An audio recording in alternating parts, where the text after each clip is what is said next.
Bismillahirrahmanirrahim. Assalamualaikum warahmatullahi wabarakatuh. Alhamdulillah wassalatu wassalamu ala Rasulillah wa ala alihi wa sahbihi wa man tabi'a hudahu ila yaumil qiyamah. Rabbi shrah li sadri wa yassir li amri wahlul 'uqdatam min lisani yafqahu qawli, amma ba'du. Kaum muslimin muslimat, saudaraku yang beriman yang dimuliakan Allah Subhanahu wa taala, alhamdulillah sebulan yang lalu, bulan Ramadan itu kita menjadi manusia yang baik sekali. Perintah-perintah Allah dilaksanakan, larangan-larangan Allah ditinggalkan. Jangan sampai kebaikan yang telah kita tanamkan dalam kehidupan kita bulan ini menjadi luntur. Tidak lagi melaksanakan perintah Allah, jangan sampai. Larangan Allah kita langgar, itu pun juga jangan sampai. Sebulan yang lalu Allah itu sudah mencetak kita menjadi manusia penghuni surga. Karena orang yang melaksanakan perintah Allah adalah orang yang berhak tinggal di surga. Orang yang meninggalkan larangan Allah itu adalah manusia yang berhak tinggal di surga. Bulan yang lalu kita sudah perintah Allah untuk puasa kita laksanakan, perintah Allah untuk sholat malam kita laksanakan, perintah Allah untuk berzakat sedekah kita laksanakan. Bukankah itu merupakan ciri penghuni surga? Maka jangan sampai dengan meninggalkannya Ramadan dalam kehidupan kita, ini menjadikan kita mundur ke belakang kembali, menjadi manusia yang tidak lagi melaksanakan perintah Allah, menjadi manusia yang melanggar larangan Allah. Itu yang harus kita hindari. Maka hadirkan Ramadan di setiap hari-hari kita. Walaupun bulan itu sudah berlalu, tapi jangan sampai manusia baik di bulan Ramadan itu kita tinggalkan. Ikhwas sekalian, bulan yang lalu juga menyenangkan bagi kita. Ketika Allah perintahkan puasa, berarti kan ampunan untuk orang yang berpuasa. Ketika Allah perintahkan untuk tarawih, itu pun juga menjadi ampunan dosa-dosa kita. Maka sesungguhnya sebulan yang lalu kita ini sudah dibersihkan oleh Allah Subhanahu wa ta'ala. Maka saat ini saatnya untuk jangan berbuat dosa lagi. Kita sudah menjadi manusia yang baik, istiqomah dalam kebaikan. Itu yang harus senantiasa kita lakukan saat ini. Berikutnya, ikhwas sekalian yang dimuliakan Allah Subhanahu wa ta'ala, kalau kita bicara tentang Nabi Nuh, itu biasanya yang terbersit di dalam benak kita adalah banjir. Yang terbersit dalam benak kita adalah Kan'an. Tetapi Nabi Nuh itu siapa? Kemudian kenapa Allah Subhanahu wa ta'ala mengutus Nabi Nuh kepada umat manusia?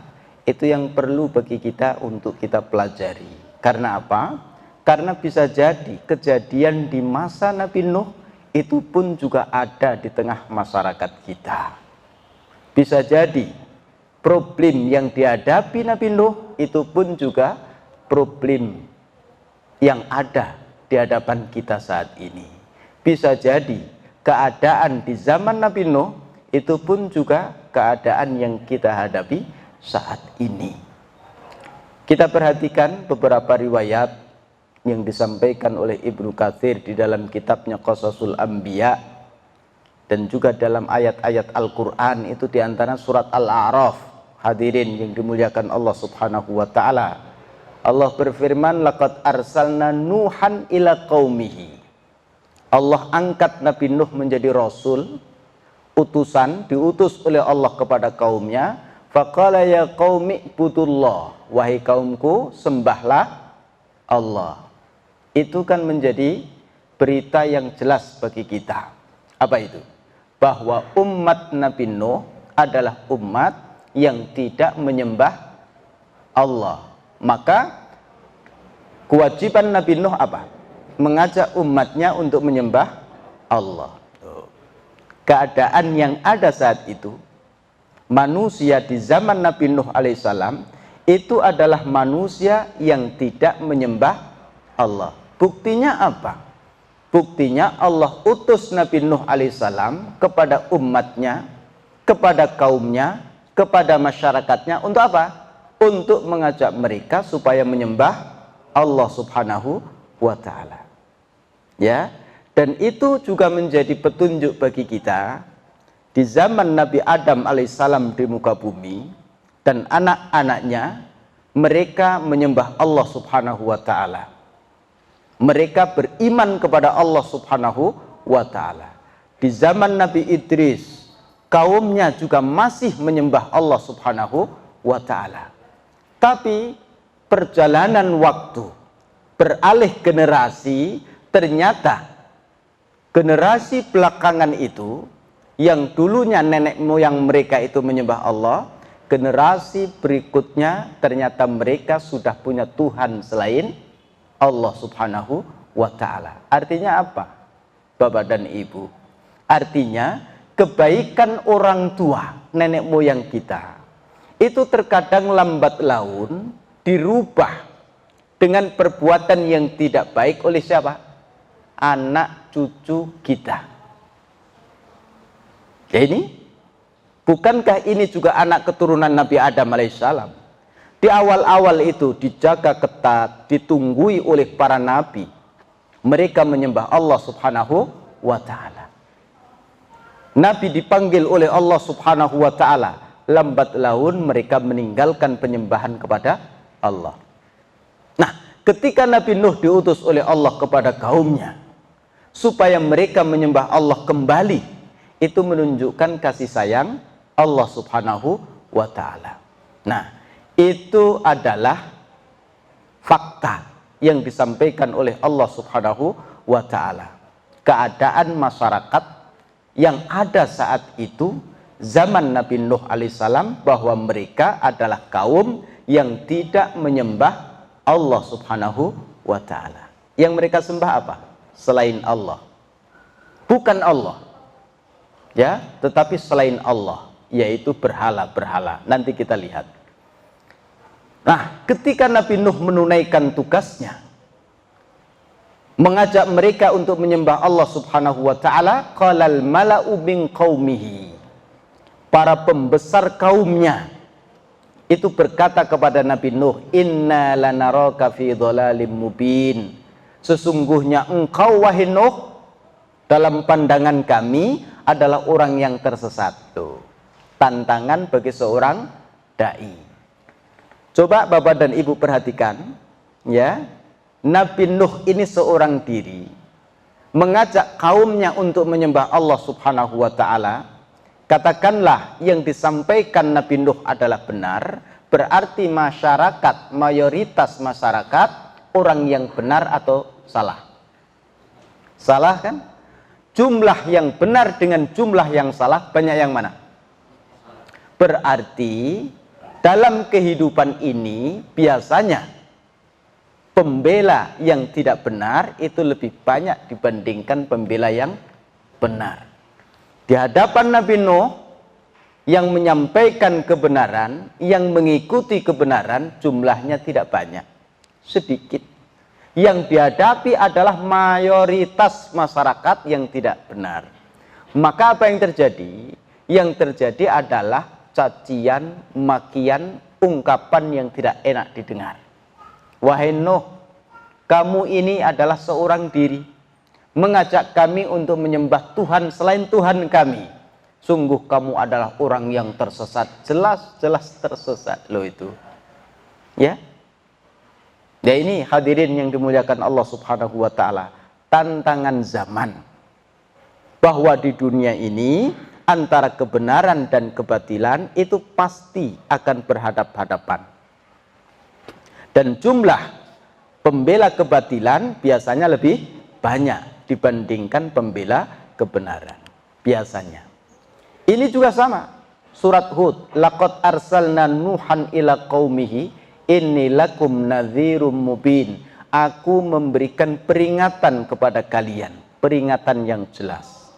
Allah ta'budu illallah, hendaknya kalian itu tidak menyembah kecuali kepada Allah. Berarti mereka, kaum Nabi Nuh, adalah orang-orang yang tidak menyembah Allah subhanahu wa ta'ala. Dikasih peringatan oleh Nabi Nuh alaihi salam. Lagi surat Al-Mu'minun, walaqad arsalna Nuhan ila qaumihi faqala ya qaumi ibudullah, wahai kaumku sembahlah Allah. Itu juga menjadi fakta bahwa mayoritas masyarakat Nabi Nuh alaihissalam bukan penyembah Allah subhanahu wa ta'ala. Berani Bapak dan Ibu seorang diri menyampaikan risalah Allah subhanahu wa ta'ala di hadapan masyarakat yang mayoritas tidak menyembah Allah. Ini Nabi Nuh. Kalau bukan ini adalah amanah dari Allah, mungkin dia akan mikir-mikir, sampaikan nggak ya? Disampaikan pasti cacian makian, ya, bahkan persekusi, bisa jadi nyawa adalah taruhan. Kenapa? Yang dihadapi adalah arus gelombang besar orang-orang yang menolak dakwahnya itu. Maka dibutuhkan apa? Strategi yang jitu. Nah, ini adalah ayat-ayat yang berkaitan dengan Nabi Nuh. Jadi kalau ditanya kenapa Allah utus Nabi Nuh di muka bumi, alasannya apa? Karena masyarakat saat itu sudah menyimpang mereka. Tidak lagi menyembah Allah subhanahu wa ta'ala. Loh, ini ikhwas kalian, berarti dulu sebelum umat Muhammad ini, ketika mereka ditunggui nabinya, mereka menyembah Allah subhanahu wa ta'ala. Kemudian nabi itu dipanggil oleh Allah subhanahu wa ta'ala. Masyarakat sedikit demi sedikit mulai menyimpang dari ajaran yang benar. Ya, apa yang dilakukan Allah? Allah utus nabi yang baru untuk menyadarkan mereka supaya mereka kembali menyembah Allah subhanahu wa ta'ala. Ketika kebatilan ini sudah merajalela, akan dimunculkan kebenaran. Pembawa kebenaran itulah para nabi. Terus kemudian diajak mereka. Kemudian nabi ini dipanggil oleh Allah kembali. Masyarakat mulai lalai kembali. Lupa dengan kebenaran itu, tersesat kembali. Diutus pula para nabi kembali untuk menyadarkan mereka. Terus seperti itu. Maka nanti dalam silsilah para nabi, pasti ketika nabi itu diutus, ketika masyarakat itu, mayoritas masyarakat mulai menyimpang dari ajaran yang benar. Maka ikhwas kalian yang dimuliakan Allah subhanahu wa ta'ala, bahwa pembela kebatilan biasanya lebih banyak daripada pembela kebenaran. Setiap kebatilan ketika merajalela, yakinlah pasti ada cahaya kebenaran yang akan muncul. Maka dalam Al-Quran dikatakan, ja'al haqqu wa zahaqal batil. Ketika kebenaran ini muncul, maka kebatilan biasanya akan menyingkir. Maka jadilah pembawa kebenaran. Tapi biasanya pembawa kebenaran jumlahnya sedikit. Nah, seperti itu. Nah, berikutnya, ya ini surat Nuh. Ya, sampai ada suratnya dalam Al-Quran itu. Apa kata Allah? Inna arsalna Nuhan ila qaumihi an anzir qaumaka, untuk memberikan peringatan kepada kaumnya, min qabli ayyatiyahum azabun alim, sebelum azab yang pedih diturunkan oleh Allah kepada mereka. Ya qaumi inni lakum nadhirum mubin, wahai kaumku, aku ini memberi peringatan yang jelas. Anikbutullah wattaquhu wa ati'un, sembahlah Allah, ya. Berarti masyarakatnya tidak menyembah Allah. Wattaquh, laksanakan perintah Allah, tinggalkan larangan Allah. Berarti masyarakat saat itu tidak melaksanakan perintah Allah. Masyarakat siapa?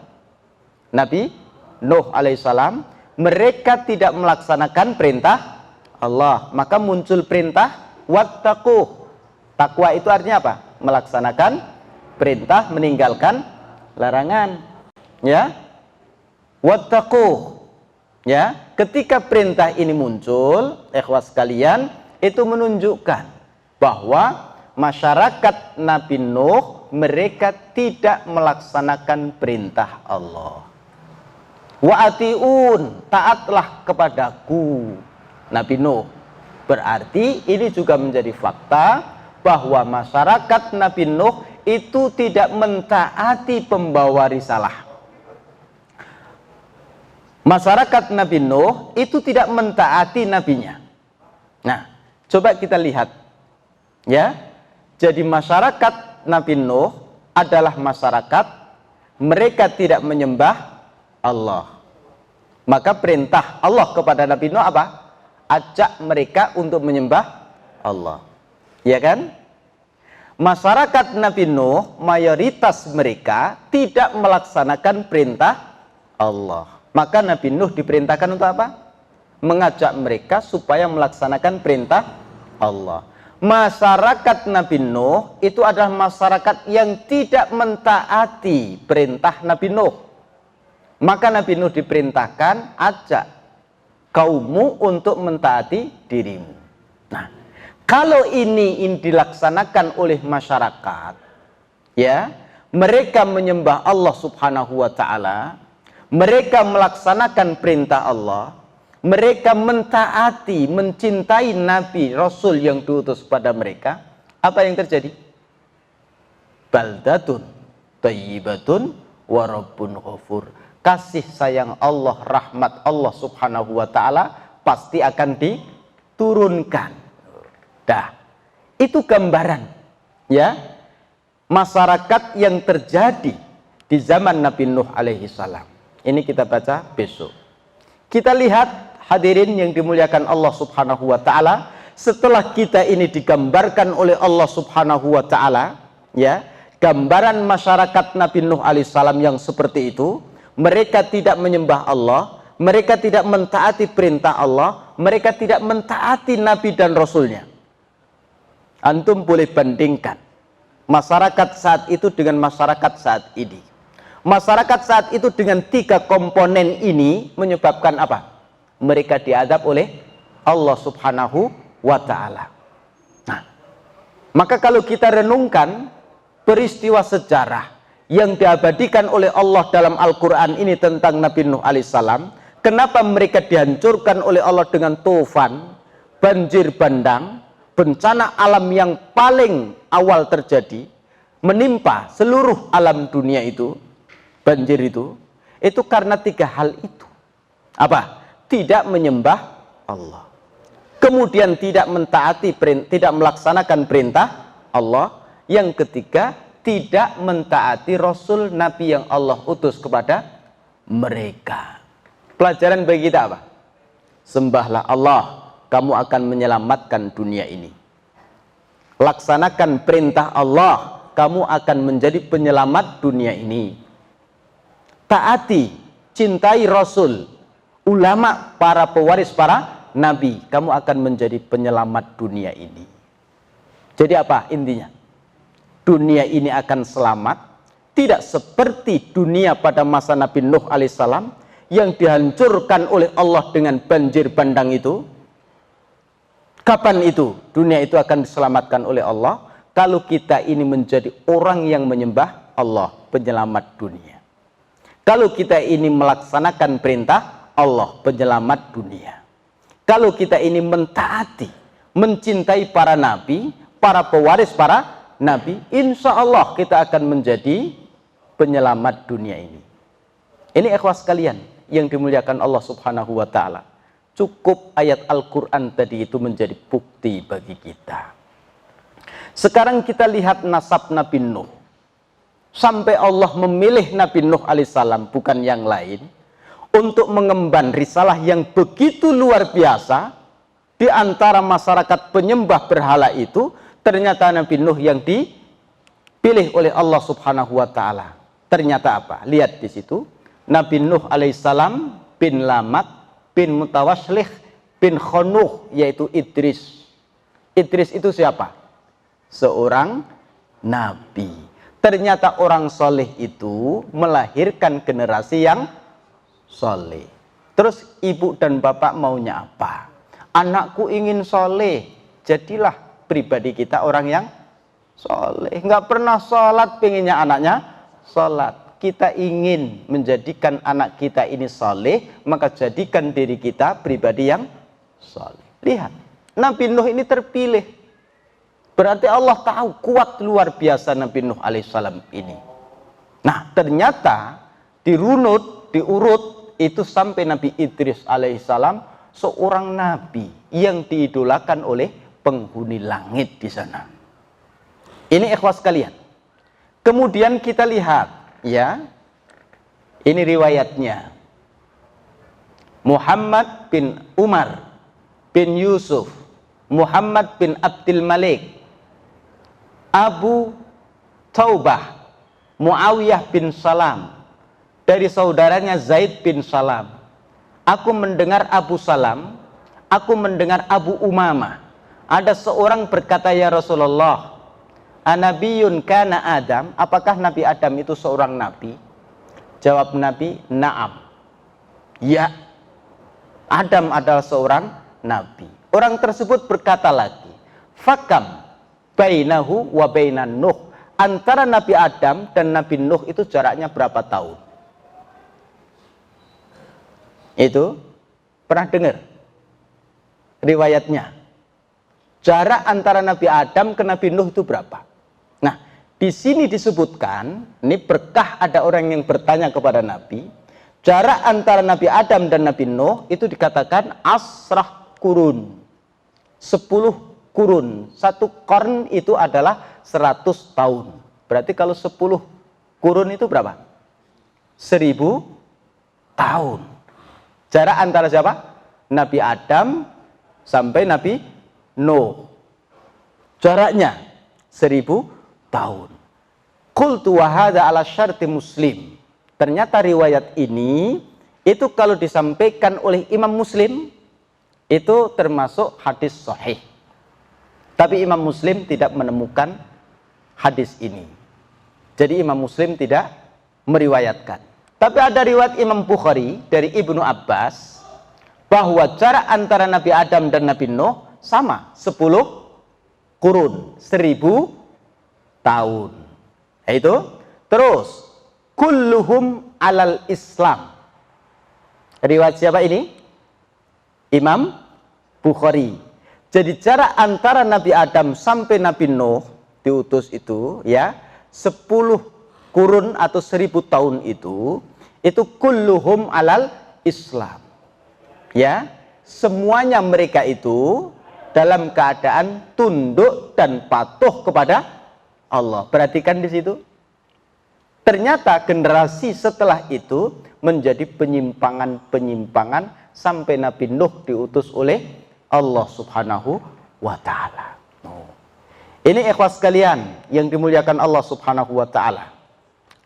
Umat Nabi Nuh, ya, dikatakan bahwa umat Nabi Nuh itu penyembah berhala. Ubidat al-asnamu.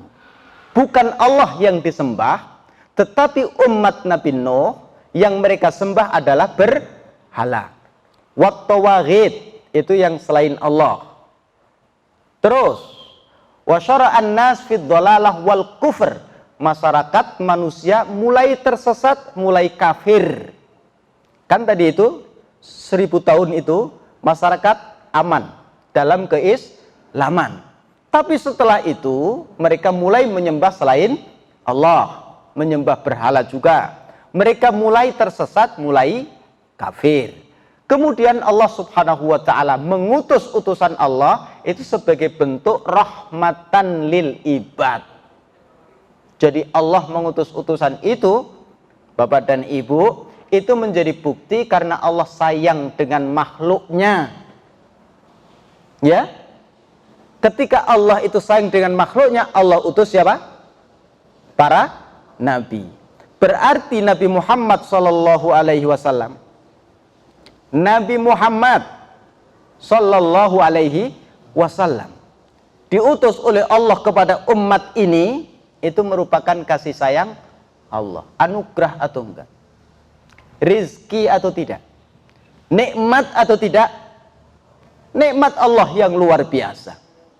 Diutusnya Nabi Shallallahu Alaihi Wasallam itu merupakan karunia Allah yang luar biasa kepada umat ini, merupakan kenikmatan yang luar biasa kepada umat ini. Tapi ternyata kenikmatan itu sudah diambil lagi oleh Allah Subhanahu wa Ta'ala, dikurangi, berkurang kenikmatan itu. Allah sisakan siapa? Para ulama, pewaris para nabi. Nanti pewaris para nabi diambil satu-satu, diambil pula kenikmatan itu. Kalian nggak pernah sedih karena tidak merasa bahwa keberadaan para nabi merupakan nggak pernah sedih. Tapi orang yang mengakui bahwa mereka para nabi itu adalah nikmat, para ulama adalah nikmat, mereka akan merasa sedih. Maka di sini dikatakan diutusnya para nabi merupakan kasih sayang Allah, nikmat dari Allah Subhanahu wa Ta'ala. Ini ada riwayat yang mengatakan bahwa kaum Nabi Nuh itu disebut Banu Rasid. Banu Rasid. Fima dzakarahu Ibnu Jubair. Dikatakan oleh Ibnu Jubair. Umur Nabi Nuh ketika menerima risalah, ini kita belum masuk kenapa berhala itu disembah. Ini masih muslim mereka itu. Kita silsilah. Nah, ketika mereka itu mulai menyimpang, kemudian Allah angkat Nabi Nuh alaihissalam sebagai utusan Allah. Umur Nabi Nuh saat itu berapa? Kalau orang itu mengingat dakwah Nabi Nuh selama berapa itu? 1000 tahun kurang 50, berarti 950 bukan usianya. 950 itu adalah dakwahnya. Masa lahir langsung berdakwah? Kan tidak. Ya. Nah, ini disebutkan. Ada beberapa riwayat, ya. Ada yang mengatakan umur Nabi Nuh ketika dia berdakwah itu usianya 50 tahun. Ini 50 tahun. Ditambah dengan dakwah 950 tahun jadinya berapa? Berarti usia Nabi Nuh berapa? Oh iya, 1000 langsung mati gitu. Turun dari kapal terus meninggal. Kan enggak tak? Nah, berarti lebih dari 1000 tahun. Luar biasa itu. Ada riwayat yang lain bahwa saat menyampaikan risalah itu umur Nabi Nuh ada 350 tahun. Tambah 950 tahun. Belum ditambah setelah badai itu berapa. Panjang atau pendek itu? Enak atau enggak? Nah, kalau saat ini enggak enak. 150 tahun itu kayak apa coba bentuknya? Mata udah enggak bisa, mulut sudah palsu, kaki pun juga sudah tidak bisa berjalan. Lihat orang itu makan enak nggak bisa mati. Mau kayak gitu? Nggak mau. Itu adalah umur Nabi Nuh ketika dia melaksanakan perintah Allah, mulai dakwah. Ada riwayat 50 tahun, ada riwayat yang lain 350 tahun. Bahkan ada yang mengatakan 480 tahun. Berarti 480 ditambah 950, terus ditambah setelah itu ada berapa tahun lagi baru meninggal dunia. Oh, itu luar biasa Nabi Nuh, ya. Itu jadi minimal berapa usianya? 50 tahun baru berdakwah. Nah, nanti antum kok belum mulai dakwah, kamu belum 50 tahun. Wah, itu sunnah Nabi Nuh. Jangan diikuti. Nabi Nuh umurnya panjang. Lah ini Bapak dan Ibu, ya. Ayat ini yang memberikan informasi kepada kita. Ya, Tuhan yang mereka sembah saat itu siapa? Ini. Mereka mengatakan, jangan kalian tinggalkan Tuhan-Tuhan kalian. Kata kaum Nabi Nuh. Jadi Nabi Nuh mengatakan, sembahlah Allah. Masyarakat mayoritas itu mengatakan kepada anak-anak mereka, jangan sampai kalian meninggalkan Tuhan kalian. Siapa itu? Wadda, itu Tuhan mereka. Suwa'a, itu Tuhan mereka. Yahusa, Tuhan mereka. Ya'uqa wa Nasra, loh itu berhala mereka, Pak. Ya, nanti kita lihat bahwa Wadda nama orang dulunya. Suwa'a yaghutsa ya'uqa nasra, itu dulunya adalah orang-orang saleh. Ini ya, hadhihi asma'u rijal salihin. Loh, itu Pak. Jadi wadda, suwa'a yaghutsa ya'uqa nasra itu adalah nama orang. Di zaman Nabi Nuh alaihissalam itu, mereka punya nenek moyang namanya itu. Orang-orang soleh, beriman pada Allah, taat pada Allah subhanahu wa ta'ala. Falamma halaku, kemudian mereka itu meninggal dunia. Loh. Jadi orang soleh yang disayangi oleh Allah juga bisa meninggal dunia. Orang yang gak soleh, bisa sekali. Orang soleh yang Allah cintai saja, itu bisa meninggal dunia. Nah, ini nanti pelajaran penting bagi kita. Ketika mereka itu ya mencintai orang tua mereka, wadda suwa'a yaghutsa ya'uqa nasra, orang saleh, orang baik, ya, kemudian mereka meninggal dunia satu. Orang baik meninggal dunia itu menjadikan orang yang ditinggal sedih atau bahagia? Sedih atau bahagia? Sedih kan? Jadi umat Nabi Nuh ketika mereka ditinggal oleh orang-orang soleh itu, mereka sedih. Ketika mereka sedih, kesedihan yang luar biasa, akibatnya apa?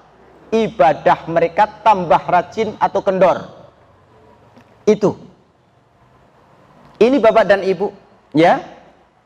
Maka lewat cerita ini, mari kita perhatikan bahwa kesedihan yang menimpa kita itu bisa menjadikan kita ini larut dalam kesedihan, sehingga ibadah kita ini pun juga menurun. Nah, ketika melihat ibadah mereka itu menurun karena kesedihan mereka dengan meninggalnya orang-orang soleh itu, apa yang mereka lakukan? Sedih terus itu, ibadahnya menurun. Iblis, setan ini, oh ini peluang. Gimana caranya? Didatangi mereka. Dia berubah wujud menjadi manusia, iblis itu. Ini ada di situ. Kemudian setan ini itu mendatangi mereka. Kenapa kalian sedih, gak semangat lagi ibadah? Aku sedih, orang tua kami yang baik itu meninggal dunia. Oh, mau nggak aku kasih nasihat? Jadi setan berubah wujud menjadi manusia, terus kemudian pura-pura menjadi penasehat, jadi guru. Aku nasihati kamu, kalau kamu terus seperti ini sedih, Allah bisa murka. Baik atau buruk itu? Baik. Lah terus bagaimana? Gini aja, mau nggak aku bikinkan gambar orang tua kalian yang sudah meninggal dunia itu, yang menyebabkan kalian sedih. Aku bikinkan gambar, kemudian gambar itu kalian taruh di tempat sholat kalian. Sehingga kalian ini merasa bahwa kalian sedang bersama orang tua kalian. Begitu? Oh iya ya betul. Nah, maka untuk mengurangi kesedihan apa yang dilakukan? Membuat gambar, membuat foto, ya.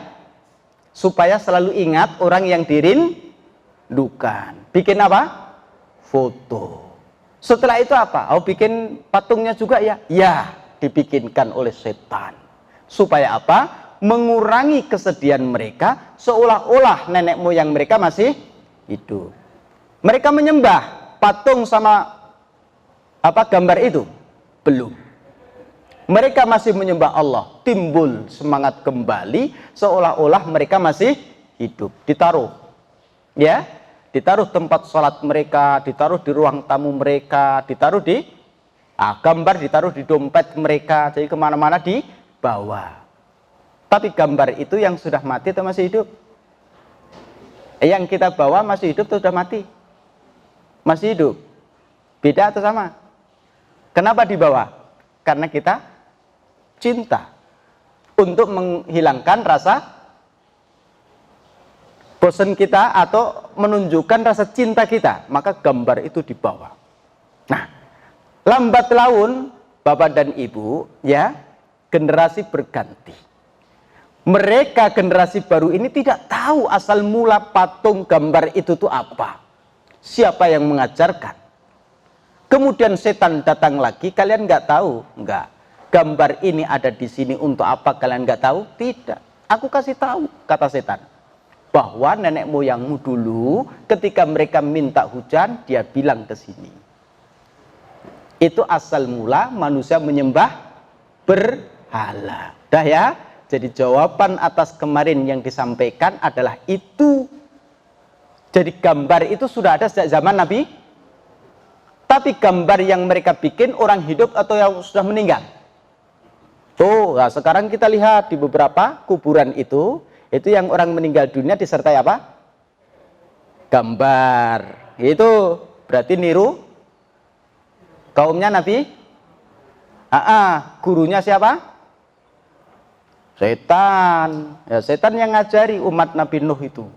Ya, seperti itu. Nah, generasi berikutnya bukan hanya memasang gambar dan patung supaya mereka teringat dengan orang yang mereka cintai, tapi oleh setan dihembuskan ini yang bisa mendatangkan rezeki, ini yang bisa mendatangkan hujan dan lain sebagainya. Akhirnya mereka menyembah. Seperti itulah kondisi umat Nabi Nuh alaihissalam sehingga mereka menyembah berhala. Terima kasih Bapak dan Ibu.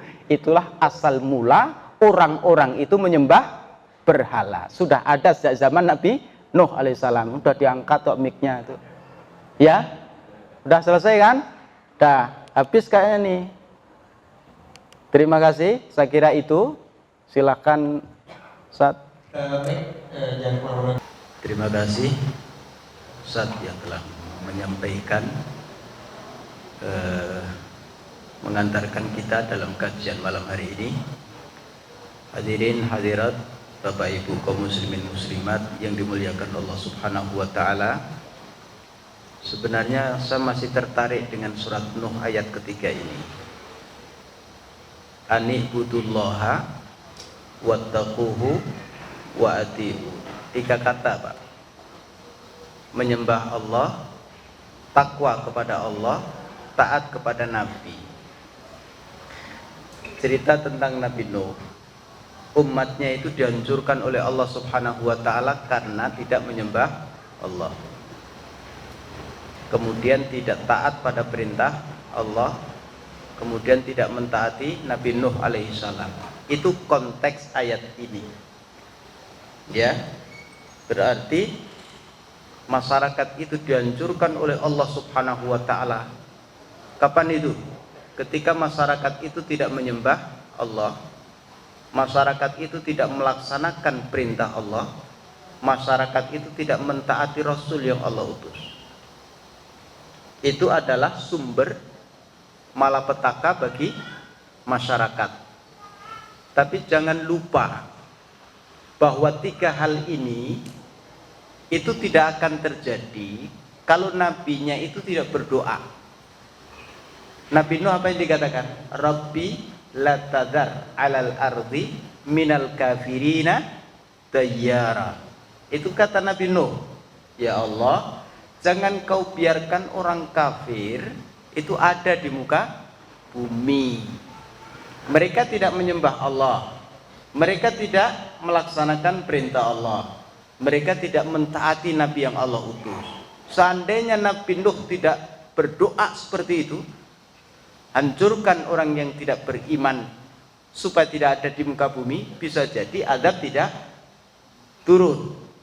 Maka pelajaran penting bagi kita, 3 hal ini adalah faktor kehancuran masyarakat, faktor timbulnya musibah, ditambah dengan keberadaan para nabi atau para alim ulama.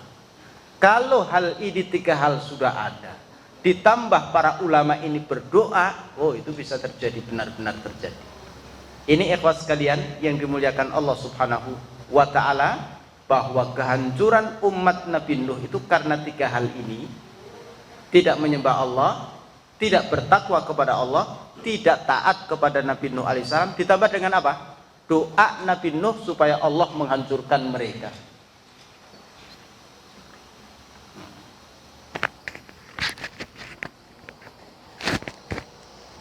Jadi 3 hal itu yang menyebabkan kehancuran bagi umat. Yang menyampaikan siapa?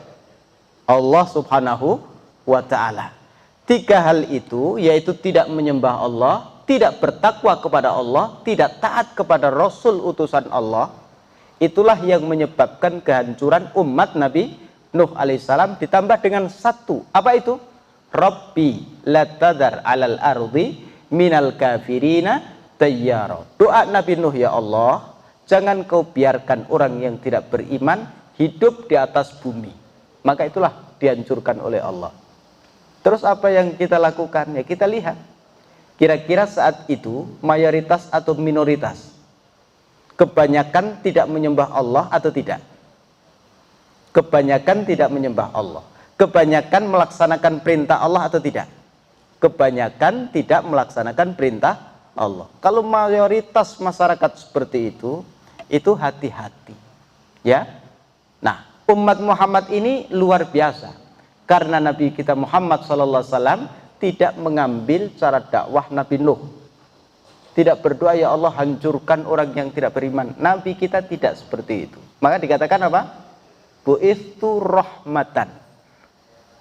Aku ini diutus untuk memberikan kasih sayang. Lastu la'anan, bukan pelaknat. Itu Nabi kita Muhammad SAW. Maka walaupun 3 hal ini ada, tapi karena Nabi tidak mengambil doa Nabi Nuh, maka kehancuran tidak ada. Tidak Allah timpakan seperti yang dilakukan Allah kepada kaum Nabi Nuh alaihissalam. Berikutnya, hadirin yang dimuliakan Allah Subhanahu wa ta'ala, itu tentang tadi asal mula orang itu menyembah selain Allah. Mula-mula dari apa? Idola mereka meninggal dunia. Siapa yang mereka idolakan? Orang-orang baik. Siapa yang mereka idolakan? Orang-orang saleh. Maka hati-hati, jangan sampai kesolehan kita, kebaikan kita yang menjadikan orang lain itu mengidolakan kita, akhirnya mereka menyembah kita. Hati-hati. Jangan jadikan orang yang mengidolakan kita itu sebagai penyembah kita. Nah, ini pun juga sama. Mereka adalah orang-orang yang mengidolakan nenek moyang mereka. Mereka adalah orang-orang yang mencintai nenek moyang mereka. Maka ketika mereka meninggal dunia, kesedihan yang luar biasa menyebabkan mereka harus mengikuti panduan yang disampaikan oleh setan. Tentunya mereka nggak tahu kalau itu setan, gitu kan? Akhirnya dibikinlah gambar, dibikinlah patung. Setelah itu apa? Mereka jadikan patung dan berhala itu sebagai apa?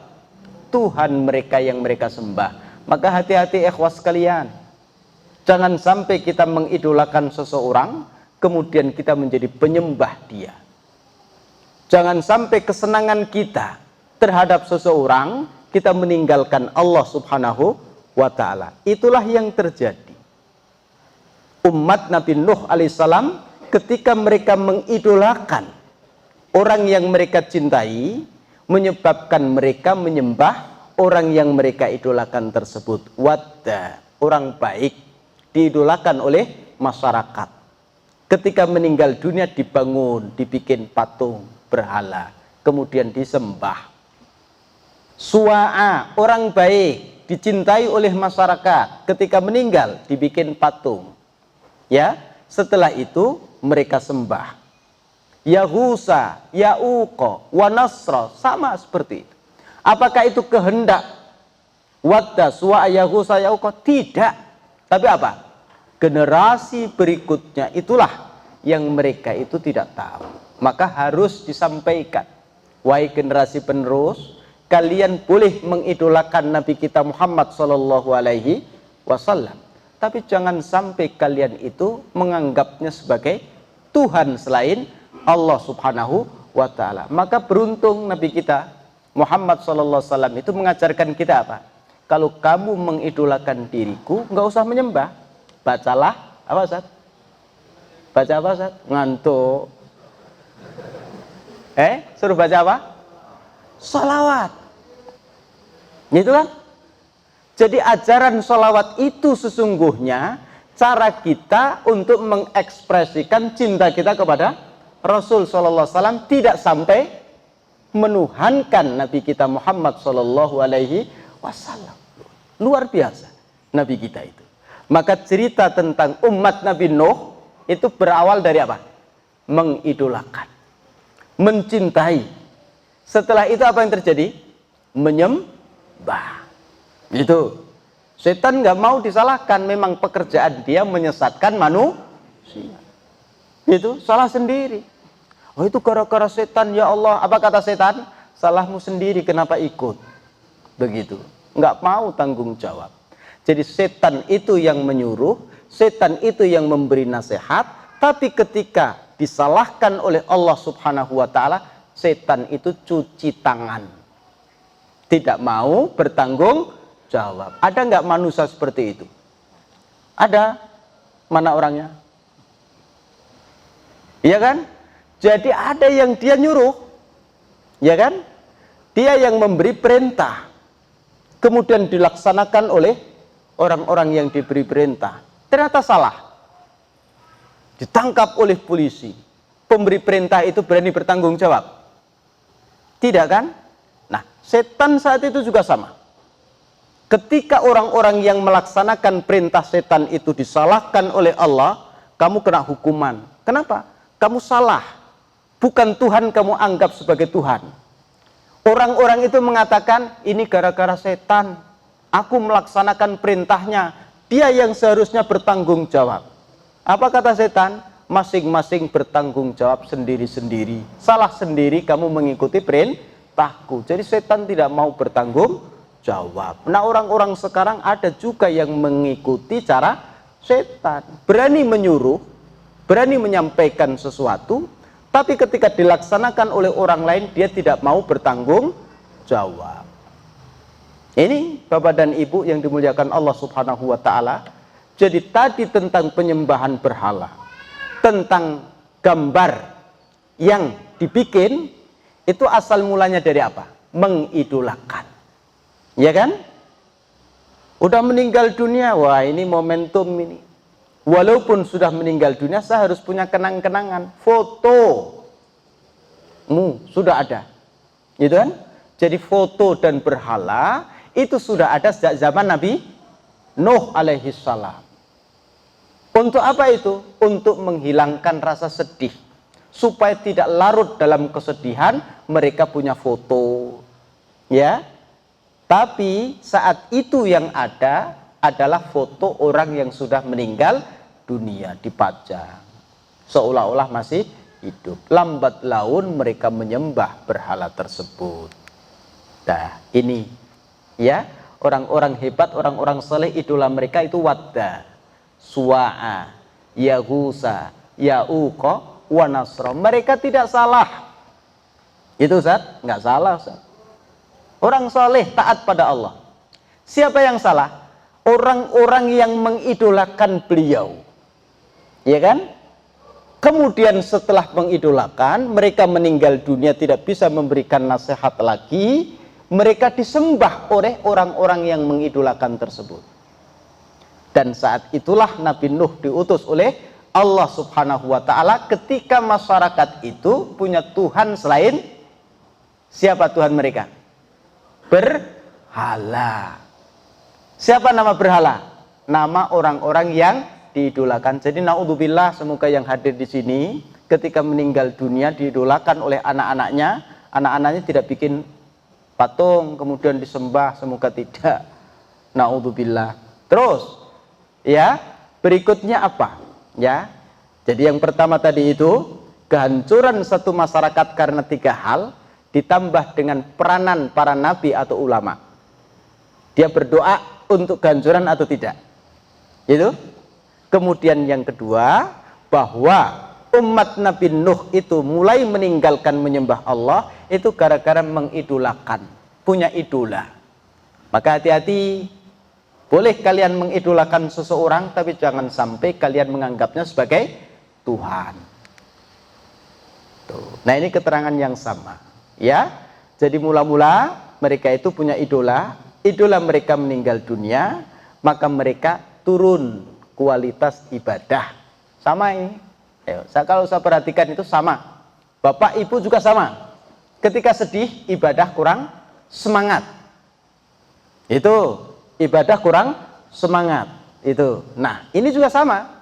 Ketika mereka itu sedih, musibah menimpa mereka, idola mereka meninggal dunia, ibadah mereka itu mulai berkurang. Maka ini menjadi perhatian bagi kita Bapak dan Ibu. Jangan sampai musibah yang menimpa kita menyebabkan kita turun kualitas ibadah kita. Gimana caranya Ustaz? Lah, kalau cara yang diajarkan setan, kamu pasang foto dia di situ. Sehingga ketika kamu sholat, kamu ibadah, seolah-olah bersama dengan idola kamu. Seolah-olah bersama idola kamu. Terus kemudian kita pasang foto idola kita di situ. Ya, wah itu cara setan untuk menghilangkan rasa sedih yang berkepanjangan. Nah, ternyata setelah itu mereka yang diajari setan itu meninggal dunia, ya. Jadi patung berhala tetap ada, tapi generasi berikutnya tidak tahu.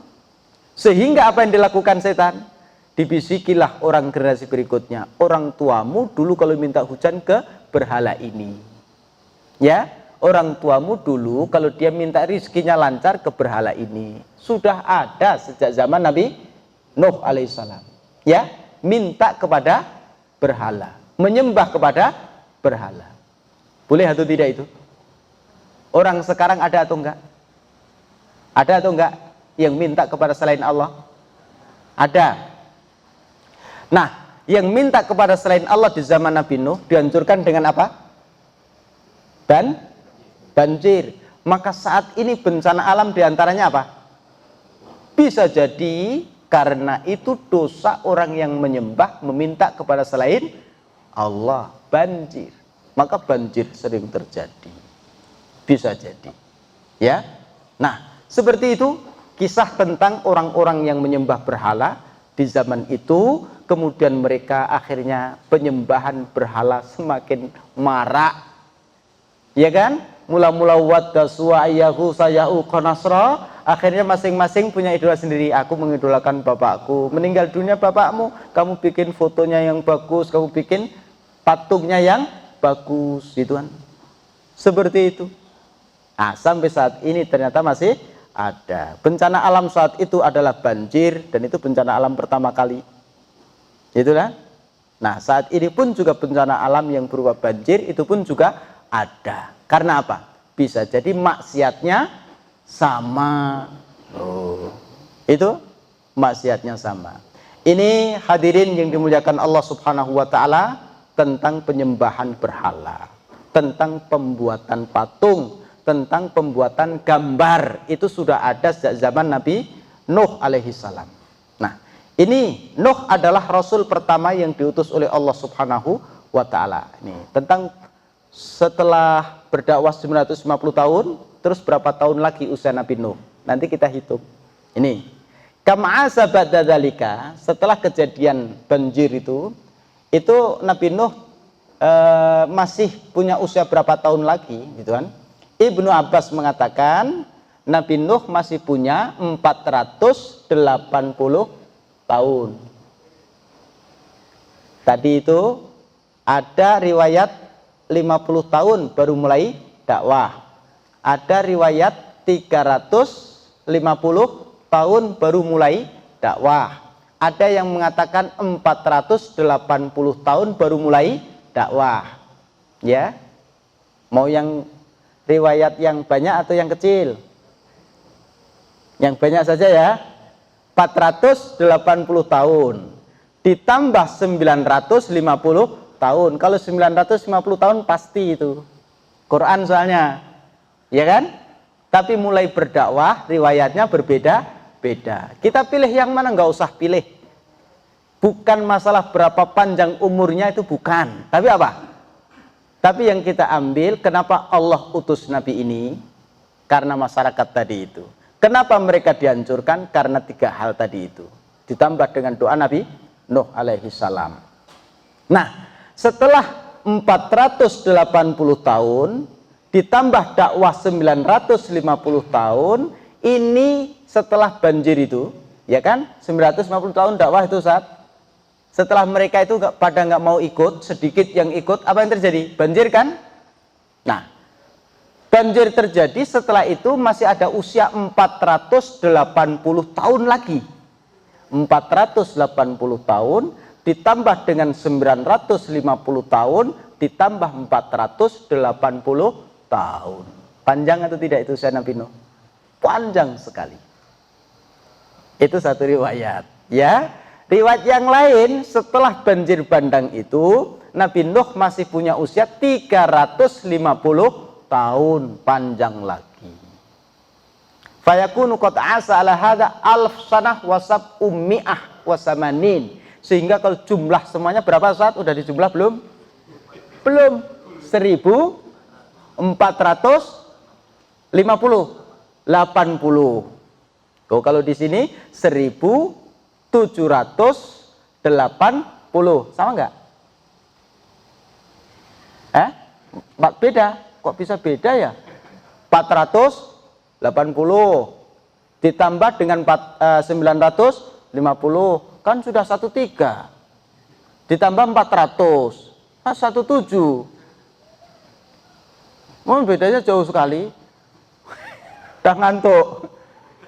1780. Itu usia siapa? Itu baru usia. Jadi 950 tahun itu hanya dakwahnya saja. Kita berapa tahun? Sabar atau enggak itu?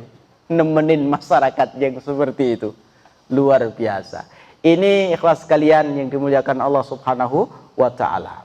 Nah, tentang usia Nabi Nuh alaihissalam. Berikutnya, ya, Nabi Nuh itu punya anak. Jadi ikut, ya, yang terkenal adalah Kan'an. Meninggal atau enggak? Meninggal kan?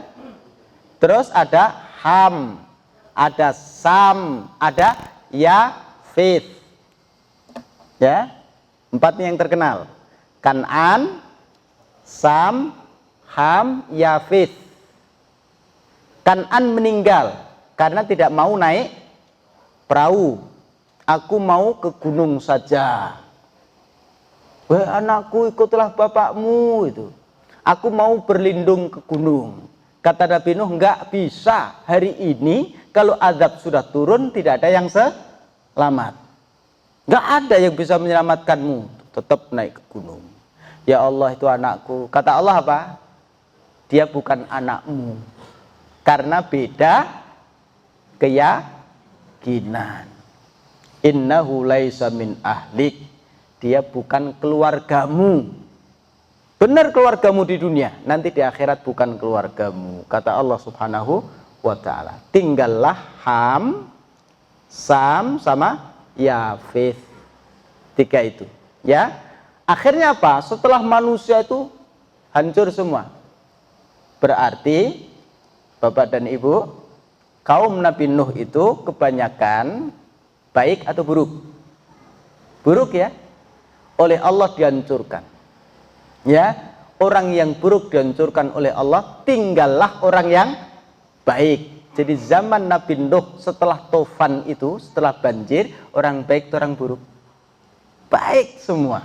Ya, ada Ham dan keluarganya, ada Yafith dan keluarganya, ada Sam dan keluarganya. Nah, di situ Bapak dan Ibu. Nah, Ham itu ya, Ham itu ya, ini Ham jaddu Sudan. Nenek moyangnya orang Sudan. Jadi warnanya apa? Ya, warnanya kayak gitu. Ya. Itu adalah keturunan Ham. Ya. Sam, ini Sam, nama orang. Itu keturunan bangsa Arab. Bapak Ibu lihat bangsa Arab. Yaitu keturunan dari Sam. Kalau Ham itu keturunan nenek moyang orang Habasah, Ethiopia. Kalau tadi Sudan sama dengan Ethiopia. Ya. Satu lagi Yafith, itu nenek moyang orang Rum. Loh, akhirnya Pisah-pisah. Maka orang Arab itu juga keturunan orang baik, Sam, orang beriman. Kemudian bangsa Afrika, Ethiopia, itu keturunan Ham, dulu juga orang baik. Kemudian orang Romawi, Rom, itu dulunya juga keturunan orang baik, yaitu Yafith, loh, menyebar. Sehingga penduduk di alam dunia ini di zaman itu adalah orang-orang baik semua. Tapi setelah itu ada nggak orang yang tidak baik? Ada kan? Nah, itu artinya bahwa kebaikan seseorang, generasi, itu susah untuk dipertahankan. Berarti apa? Hati-hati, kita punya anak harus dijaga dengan baik. Cucu kita dijaga dengan baik. Karena apa? Karena perjuangan kita adalah menjaga generasi supaya selalu taat pada Allah Subhanahu wa ta'ala. Ini Bapak dan Ibu yang dimuliakan Allah Subhanahu wa ta'ala, tentang Nabi Nuh alaihi salam, tentang kehancuran umatnya itu karena 3 hal, ditambah dengan doa Nabi Nuh, yaitu tidak menyembah Allah, tidak takwa kepada Allah, tidak taat pada nabinya. Antum lihat aja, jangan-jangan kalau kita seperti itu juga dihancurkan oleh Allah, bisa jadi begitu. Terus kemudian ya, jangan sampai mengidolakan seseorang sampai kita lupa dengan Allah sebagai Tuhan. Nah, itu yang penting. Karena asal mula orang itu menyembah berhala itu dimulai sejak zaman Nabi Nuh alaihi salam, yang didakwai mereka selama 950 tahun itu ternyata mereka itu tidak bergeming, Pak. Hanya 80 orang yang ikut kapal Nabi Nuh alaihissalam. Kapalnya berapa kan belum muncul, jamnya sudah jam 8, dan ini sponsornya sudah nunggu tuh, jadi nggak usah lama-lama, silakan yang mau tanya gitu aja, gitu kan. Dakwah Nabi Nuh.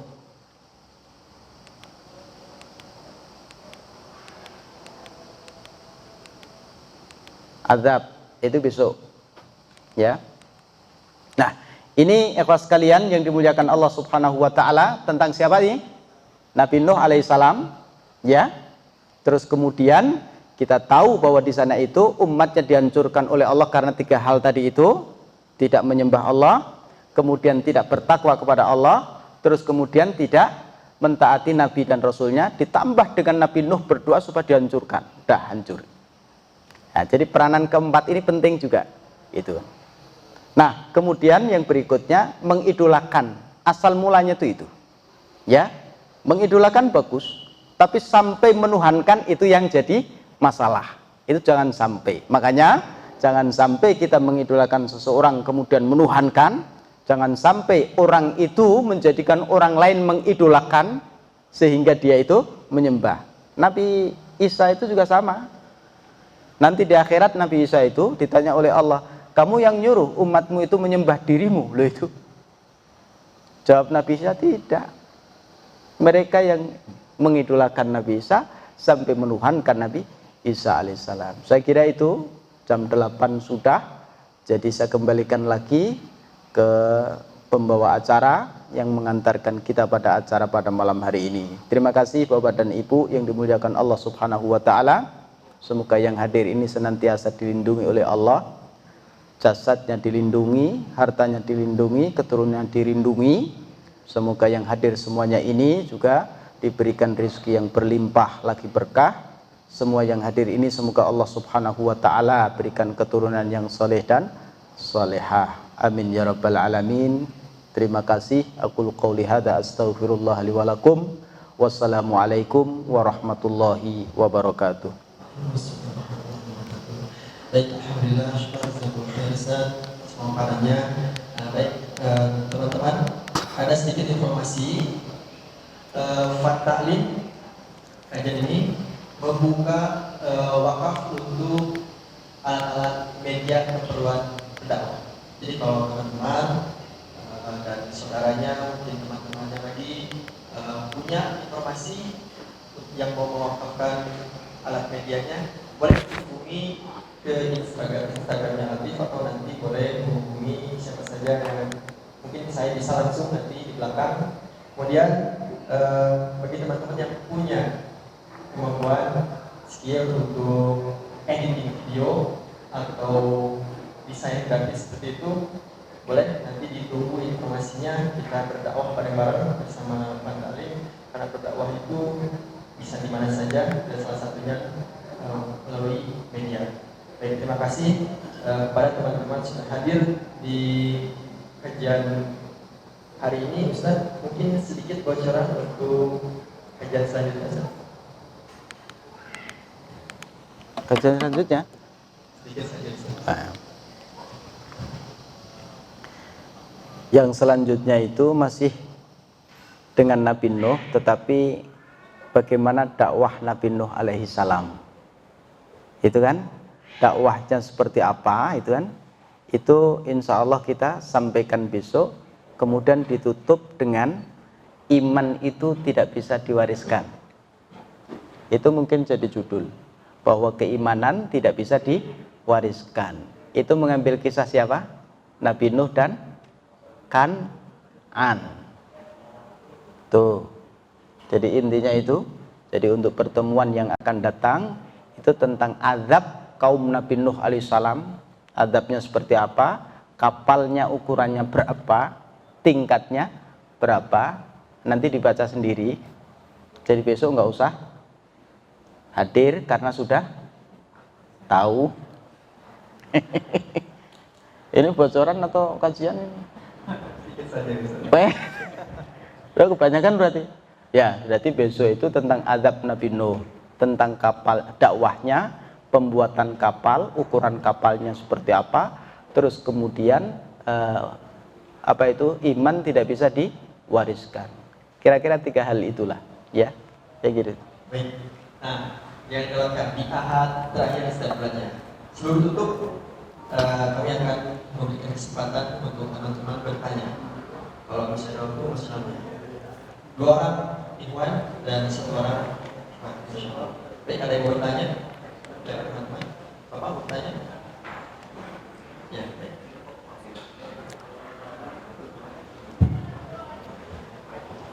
Assalamualaikum warahmatullahi wabarakatuh. Assalamualaikum warahmatullahi wabarakatuh. Atas pertanyaan, nama saya Fauzan, saya dari Bandung.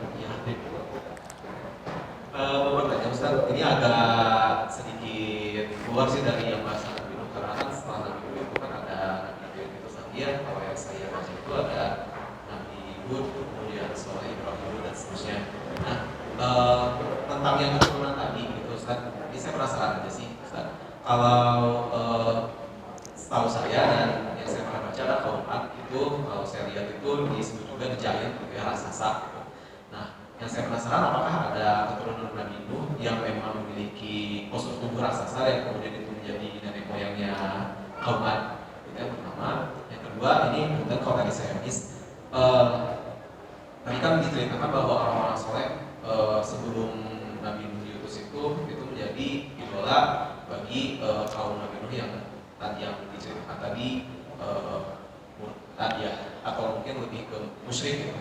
Nah, apakah orang-orang soleh tersebut di akhirat nanti akan diminta pertanggungjawaban atas generasi setelahnya yang tidak menyembah Allah? Terima kasih Ustaz. Bismillahirrahmanirrahim. Ini tentang generasi ya berikutnya.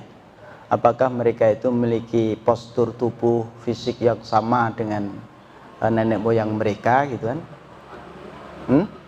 Kaum Ad itu kan. Nah, walaupun kaum Ad ini belum disampaikan gitu. Nanti ada ceritanya sendiri kaum Ad. Kaumnya siapa itu, terus kemudian azabnya apa, maksiatnya apa. Kalau Nabi Nuh ini kan sudah maksiatnya apa, azabnya apa sudah muncul gitu kan. Nah, apakah dari keturunan Nabi Nuh alaihissalam ini ada generasi yang tubuhnya tinggi besar sehingga menurunkan bangsa kaum Ad tadi itu ya.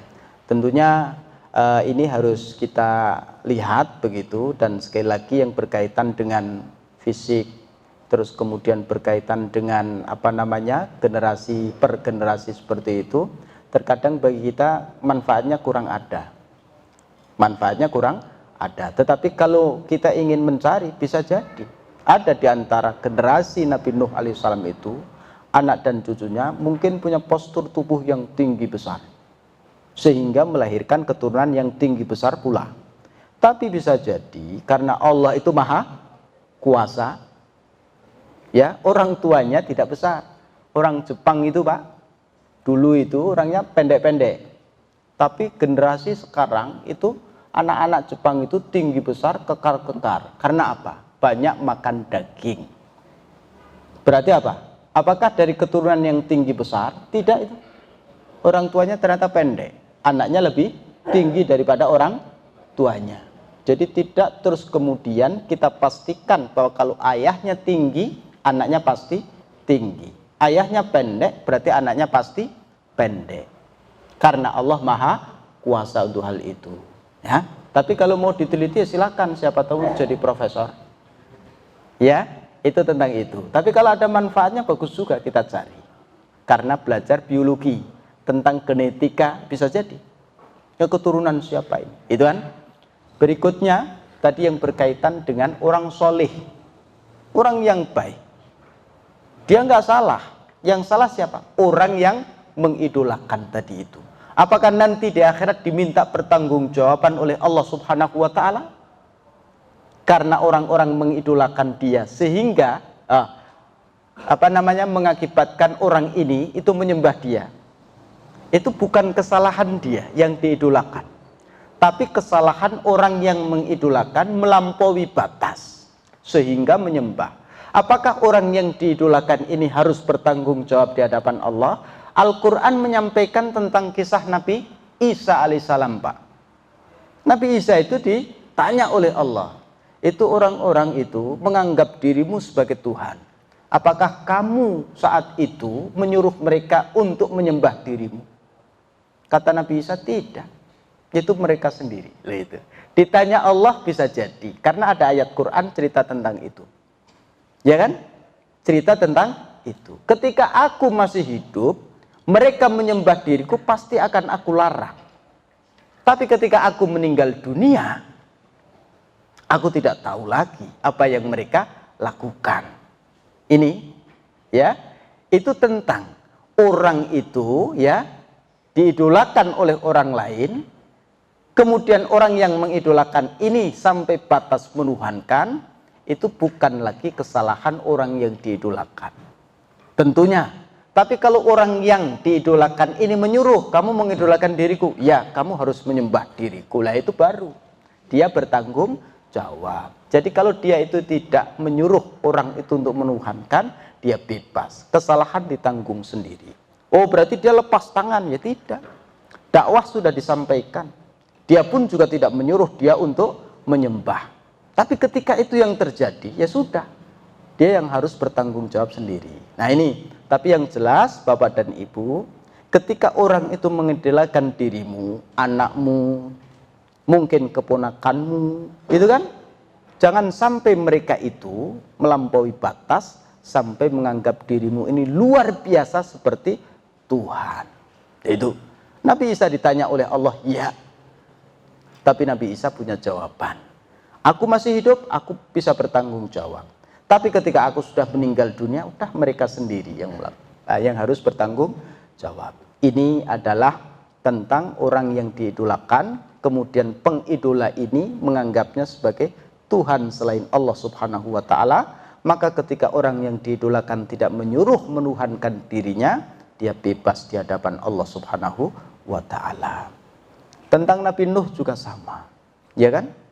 Nabi Nuh ini itu di hadapan Allah nanti ditanya. Nabi Nuh dipanggil oleh Allah. Nuh, sudah kau sampaikan risalahku? Kata Nabi Nuh, sudah. Kemudian kaumnya dipanggil. Nanti dari kiamat, Pak. Kaumnya dipanggil. Kalian umat Nabi Nuh, ya. Tahu Nabi Nuh, tahu. Dia sudah menyampaikan risalahku. Sempat-sempatnya di akhirat kaum Nabi Nuh ini berbohong, Pak. Tidak ada yang datang kepada kami pemberi peringatan. Dasar mereka tidak mau mendengarkan nasihat waktu di dunia. Itu ayat Quran juga. Tadi ayatnya ada. Saya bilang besok saya baca. Itu kan. Tapi sekarang saya sampaikan karena berkaitan dengan tadi itu, pengidola. Nanti di akhirat hitung-hitungan itu seperti itu. Nabi Nuh ditanya, udah kau sampaikan dakwahmu? Sudah. Kewajibanmu sudah kamu laksanakan? Sudah. Umatnya dipanggil. Udah? Belum. Nggak ada pemberi peringatan kepada kami. Wahai Nuh, umatmu mengelak. Mereka merasa tidak ada pemberi peringatan kepada mereka. Padahal ayat Qur'annya kan nadhirum mubin, banyak sekali tadi itu. Umatnya bilang seperti itu. Lah terus bagaimana? Kamu punya saksi tidak? Nabi Nuh ditanya oleh Allah. Kalau kamu punya saksi yang menyaksikan dirimu telah menyampaikan dakwah, kamu bebas. Kamu tidak bersalah. Kata Allah Subhanahu wa ta'ala. Itu. Yang menyaksikan Nabi Nuh menyampaikan dakwah itu siapa, Pak? Siapa? Bapak menyaksikan Nabi Nuh berdakwah? Kan'an menyaksikan Nabi Nuh berdakwah? Karena hidup di masa itu. Melihat Nabi Nuh. Jadi umat Nabi Nuh itu adalah umat yang menyaksikan Nabi Nuh itu berdakwah atau tidak. Tapi umatnya menyatakan bahwa mereka tidak menyaksikan Nabi Nuh berdakwah. Maka ketika Allah minta saksimu siapa kalau kamu sudah berdakwah? Itu Nabi Nuh mengatakan aku tidak ambil saksi mata. Saksi matanya siapa? Saksi matanya siapa? Saksi matanya siapa? Saksi mata itu kan orang yang menyaksikan tak? Siapa yang menyaksikan Nabi Nuh? Umatnya bukan? Ya. Mana Nabi Nuh mengatakan aku tidak mengambil saksi mata. Kenapa? Saksi mata itu adalah umatnya sendiri. Kalau sampai umatnya itu jadikan saksi mata, maka yang muncul apa? Nabi Nuh belum menyampaikan dakwah ya Allah. Salah atau tidak Nabi Nuh? Salah. Maka oleh Nabi Nuh, aku mau saksi ahli saja. Pak, saksi ahli. Saksi ahli itu harus melihat kejadian atau tidak? Tidak. Oleh hakim dipersilahkan kamu bersaksi sesuai dengan ilmu yang kamu punya. Wa kadzalika ja'alnakum ummatan wasata. Umat Muhammad, aku muliakan kalian. Di akhirat kalian itu aku jadikan sebagai saksi ahli. Ketika terjadi perseteruan antara Nabi Nuh dan umatnya, itu Nabi Nuh diminta untuk mendatangkan saksi. Nabi Nuh nggak mau saksi mata karena mereka adalah orang-orang yang berbohong. Terus Nabi Nuh itu minta kalian menjadi saksi, bukan saksi mata, tapi saksi ahli. Nah, kita tahu lewat Al-Quran bahwa Nabi Nuh telah menyampaikan dakwah. Berapa tahun? 950 tahun. Dipanggil, wahai Muhammad, silakan. Apa yang kamu ketahui tentang Nabi Nuh? Oh, ini adalah berdakwah sekian tahun. Nggak ada yang ikut, bahkan mereka mencemooh. Itu kamu tahu dari mana? Dari firman-Mu ya Allah. Oke. Nabi, kemudian Abu Bakar bersaksi. Kemudian Umar bersaksi. Terus sampai jamaah Al-Latif ini disuruh bersaksi. Hebat nggak antum? Sana itu dikasih mimbar sebagai apa? Saksi ahli. Saksi ahli dicecar pertanyaan oleh hakim atau tidak? Ya tidak. Saksi ahli kok. Saksi mata ditanya, namun siapa? Kamu saat itu hidup di zamannya atau enggak? Itu kan? Nah, seketika dakwah itu, kamu sedang apa? Kan ditanya gitu. Oh, saksi ahli enggak. Saksi ahli sesuai dengan ilmu yang kamu punya, kamu sampaikan. Hebat atau enggak? Ah, iya, makanya bersyukur Pak. Seandainya antum jadi umatnya Nabi Nuh, enggak jadi saksi ahli. Tapi ketika antum jadi umatnya Nabi Muhammad, antum jadi saksi ahli, tapi harus apa? Ummatan wasata. Umat yang tengah-tengah, yang membela kebenaran. Asal benar dibela. Bukan membela yang kiri, bukan membela yang kanan. Tapi yang dibela apa? Oh, nanti di hadapan Allah itu tampil pakai jas mungkin, dasi mungkin itu, tampil necis Pak. Karena apa? Saksi ahli, dihormati, dikawal. Oh, silakan. Itu hakim bilang, wahai saksi ahli yang terhormat, silakan kau sampaikan persaksianmu. Loh, Masya Allah, luar biasa. Ya, jadi generasi kalau orang tuanya pendek, nanti anaknya pasti pendek, belum tentu. Ya, ada perubahan gizi, ada perbaikan gizi. Bisa jadi anaknya lebih tinggi, lebih putih, lebih ganteng dari ayahnya. Ya, kalau anaknya lebih jelek dari ayahnya, ya nanti yang laku ayahnya, anaknya nggak laku-laku. Ya, itu nggak harus seperti itu ya, bukan kepastian. Itu menunjukkan apa? Allah Maha Kuasa. Terus orang itu diminta pertanggungjawaban atas amal perbuatan yang dia lakukan. Aku diidolakan orang, terus orang-orang menyembah diriku. Kalau kamu menyuruh, kamu bertanggung jawab. Kalau enggak, ya enggak. Mungkin ditanya Allah, tapi punya jawaban. Aku enggak nyuruh, ya Allah. Kamu udah peringatkan dia, sudah. Tapi dia tetap menyembahmu, wah itu salah sendiri. Begitu. Seperti itu Pak. Ya. Nah kebanyakan orang kan enggak. Biar diidolakan orang, kalau orang itu sudah mengidolakan, apa katanya pasti dilakukan. Terus semena-mena menganggap dirinya seperti Tuhan loh itu. Na'udzubillahi min dzalik. Dah ya? Udah bosan atau belum nih? Tuh, udah cukup, Ustaz? Baik. Satu lagi, Ustaz. Oh, satu lagi. Satu lagi mungkin dari Ahmad ada? Ada dari Ahmad? Ada mau ke mana lagi? Dari Ahmad? Ada? Ada lagi yang mau bertanya? Atau mau udahan aja nih? Kayaknya cukup aja Ustaz. Iya, pertama kok. Ya, kayaknya cukup aja. Baik, terima kasih untuk teman-teman dan jamaah Latif. Ini ada pertanyaan dari Ustaz. Saya hanya, halo? Saya hanya ingin menyampaikan dua hal tadi itu yang penting sekali. Umat Nabi Nuh dihancurkan karena berapa hal tadi? Yang pertama, lupa, ulang-ulang berkali-kali. Tidak menyembah Allah. Berarti kita ambil kebalikannya. Kalau kita menyembah Allah, penyelamat umat manusia. Ya. Yang kedua, umat Nabi Nuh dihancurkan oleh Allah karena apa? Tidak melaksanakan perintah. Jadi takwa itu artinya apa? Melaksanakan perintah, meninggalkan larangan Allah. Karena mereka tidak melaksanakan perintah Allah, mereka dihancurkan oleh Allah Subhanahu wa ta'ala. Kita ambil kebalikannya. Kalau kita melaksanakan perintah Allah Subhanahu wa ta'ala, kita ini menjadi pahlawan penyelamat umat manusia. Enggak ada perintah Allah yang kita laksanakan ini menyengsarakan manusia, enggak ada. Ya. Dua ya. Yang ketiga, taat kepada nabi. Taat pada ulama. Itu. Tapi ini porsinya ketiga, gitu. Nah, umat Nabi Nuh itu dihancurkan oleh Allah karena mereka menyakiti nabinya. Mereka menghina nabinya. Mereka mencaci maki nabinya. Itu kan? Maka kalau kita menjadi manusia yang menyenangkan nabinya, menyanjung nabinya, mentaati nabinya, maka kita menjadi penyelamat.